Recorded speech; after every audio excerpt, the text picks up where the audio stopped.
What's up, boys? It's Larry, aka Faggot Man, back with another video. This time it's going to be a guide for demonic gorillas on Zenyte. It's a new RSPS I've been playing. It's super fun, very close mechanics to um, old school RuneScape, and also you don't have to pay for membership or anything. Training's faster, drop rates are boosted, and stuff like that. I see people doing demonic gorillas and they're like panicky, they're running all around, and it should be a lot more relaxed and you should feel more in control. So this is just going to be a quick guide on the mechanics. I'm sure you can just follow an old school guide, but this is just my take on it to make it the most enjoyable experience for people who have shit RNG at demonics like myself. Uh, you can grind out hundreds of kills this way, minimize your food, supplies used, as well as not making like six-way switches and stuff, making it too click intensive.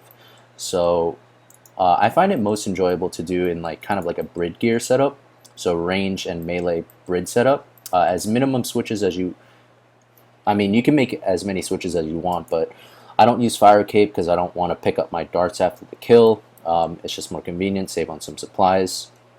Tank legs, Carol's top. I do bring the Dragon Defender because it's hell of a good accuracy bonus. To pair up, I do Ranger Boots and Archer's Ring. Obviously, you can just use climbing boots, something like that. The best gear that you can use, I do like to do these on a Black Demon task. It just makes it nicer. You don't have to sit there for 400 kills. You just do it in small bits, like 50 or 60 or 70 of them. First off, how to get there. Inventory setup, make sure you bring your house tabs, a range switch. You can just as easily do this with a crossbow. You don't need a blowpipe by any means. Range and super combat I definitely think is necessary. Prayer potions, you want at least 3 to 4, maybe 3 when you're first starting out, because you're going to be learning how to do this and most likely using more food and less prayer. So how to get there: dungeons teleport from the teleporter, and scroll down to the Crash Site Cavern. Telly there brings you right here. I like to do them over in this corner over here, but some people go, they're all around. These guys can hit, so I just protect melee on the way in, and then I always start off with protect magic. It's like 95% chance that these demonics are going to hit you with a magic thing. I like to do them in the back corner over here. So I always start off a kill with protect magic on. See, both of those hit me. So really the most important thing to get down first is the prayer switching mechanics. Then we can focus on actually aggroing it or attacking it. So it's going to hit me 3 times. 1, 2. So that doesn't count, but it bumps on its chest. The falling rock comes down. Now it's going to switch its attack style. So that's the second attack, and now the third attack.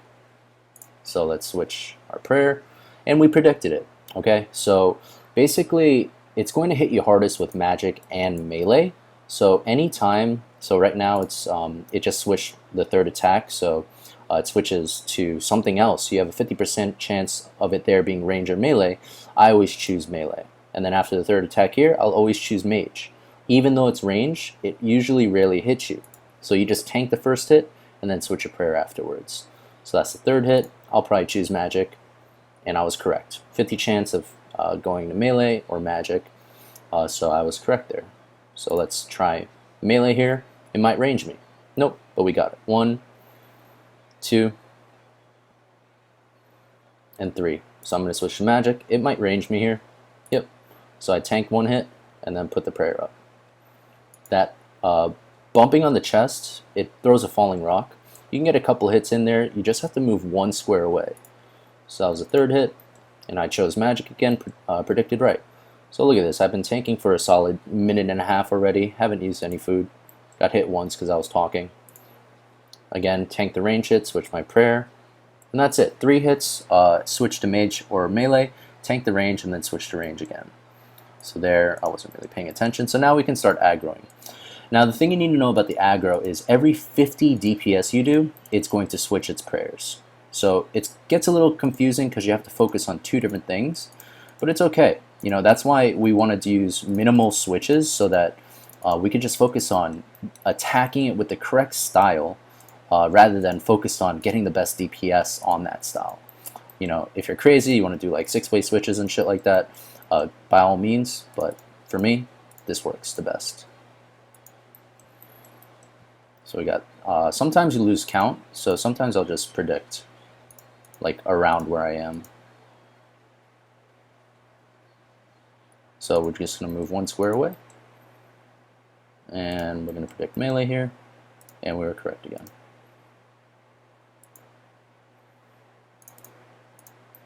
So at the end of the kill, I always put on Protect Magic because something's going to aggro you, right? And like I said, Magic is usually the most common that they use. So that was the 3rd hit, so let's switch to range. Sip a Prayer Potion here. And then once you get the basic mechanics down, you can get a little bit fancier with the switches, add more switches. Personally, again, this is just what I find most relaxing. 1 square away. Okay, it's going to switch its attack style soon. Oops. It does have a chance of doing the same attack back to back, so you do have to watch out for that. And that's probably the time you eat the most food. And you can also kind of look at your XP drops to see, okay, you know, I should get ready to switch pretty soon because I'm coming close to 50 damage, like right there. So I tanked the range hit, and then 2 more hits, 1, 2, switch to magic. Oh, I guess I did it back to back.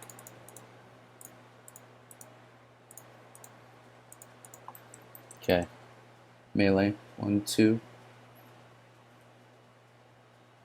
and 3.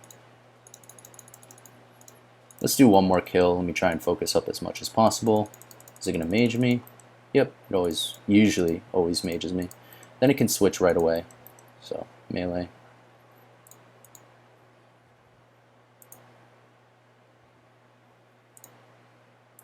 Predict magic here. Is correct. Move 1 square away. Switch to melee. So that was the 3rd mage hit. Tank the range hit.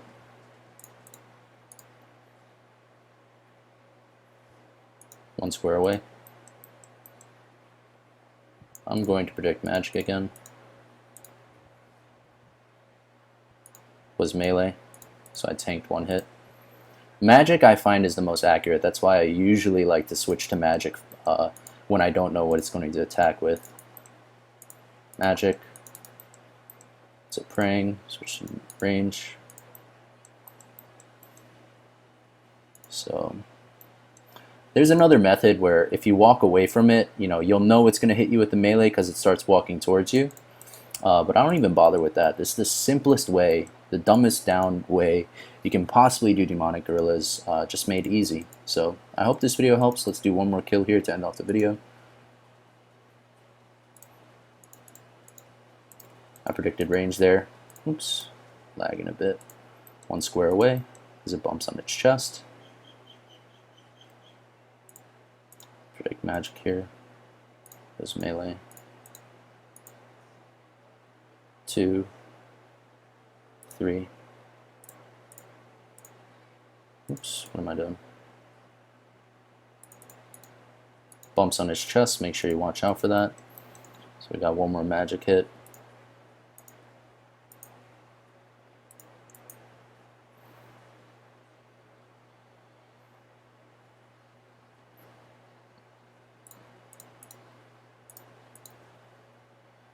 And even if you don't predict it correctly, if you tank the first hit and get your prayers up right after that, it's still fine. But the magic is pretty damn accurate, so I like to try and predict that as much as possible.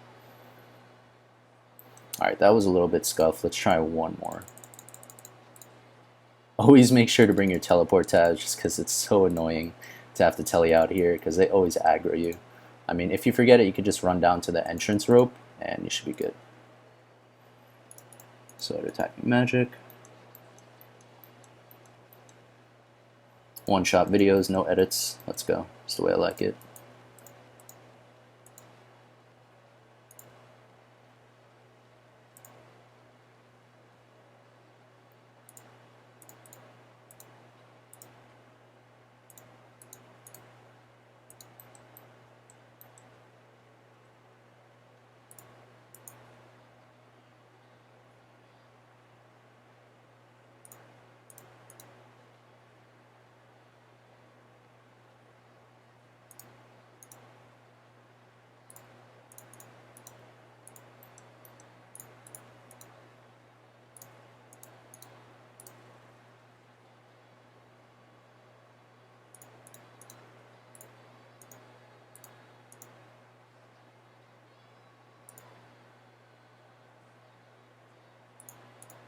and then magic prey right at the end because someone's gonna aggro you.